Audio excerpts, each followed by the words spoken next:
asked to do for employers. What is actually stopping you from implementing flexi-work arrangements?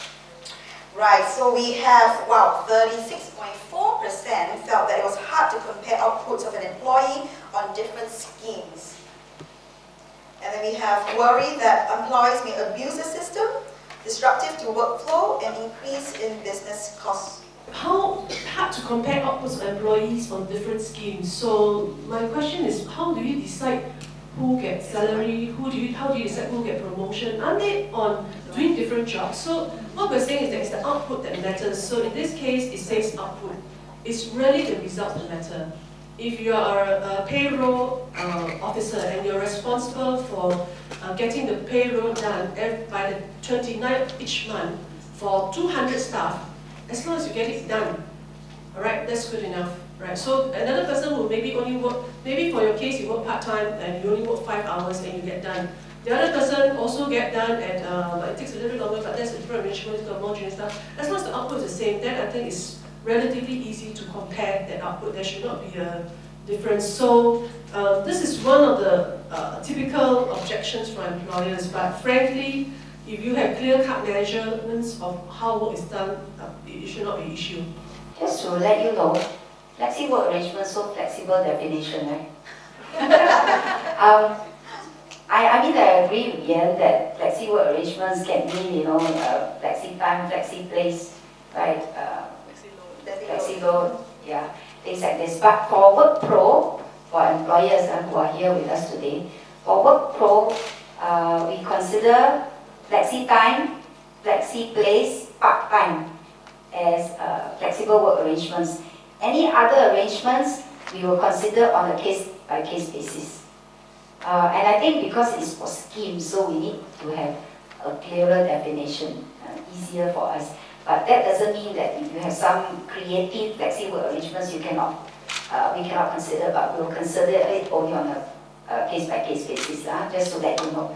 Now, regarding this, for employers, what is stopping you from implementing flexi work? So, hard to compare outputs, worry that employees may abuse the system, disruptive workflow.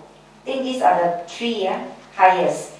Actually, if you look at it, I will take these three together, and they are not problems that are insurmountable, that you cannot actually mitigate.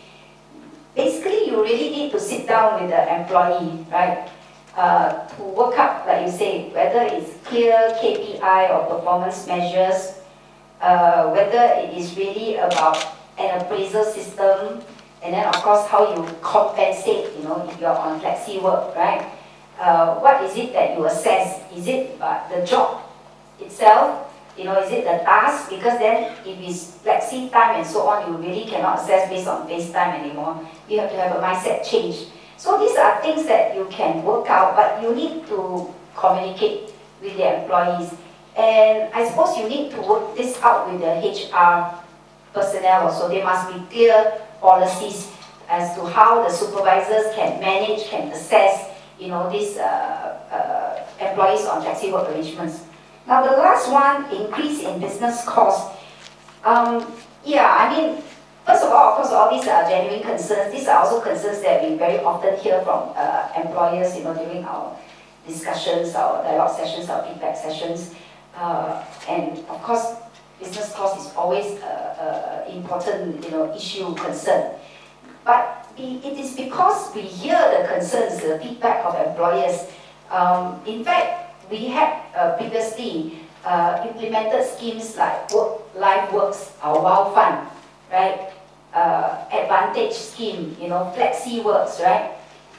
This year, in April, we just launched, and at COS we announced, we have consolidated all these schemes together because the feedback from employers, especially SMEs, there are too many schemes that don't understand, don't know how to apply, you know, which is another feedback that we received. So we consolidated all these schemes and we enhanced these schemes. Again, taking into account the feedback that was received from the employers about these schemes, you know.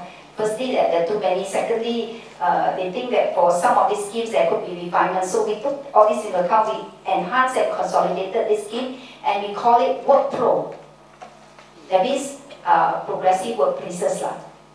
That's why it's Work Pro. So under Work Pro, there are incentives that employers can utilize. They apply for it. You can go to SNAP, you can go to NTUC. These are the two key agencies that are helping us to administer Work Pro.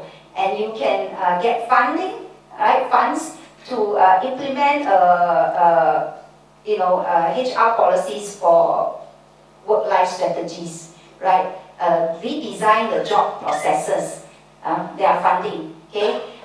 Even funding to send your, say, back to work women, because Work Pro really is to encourage the employment of local workers, more local workers, especially the economically inactive, the back to work women, even the retirees too. So you can send them for training, and we give you on-the-job training allowance.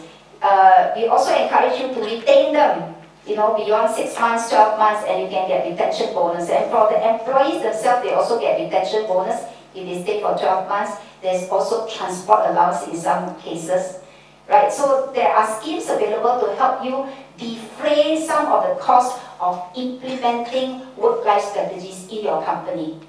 Okay, and the grants are not small, right?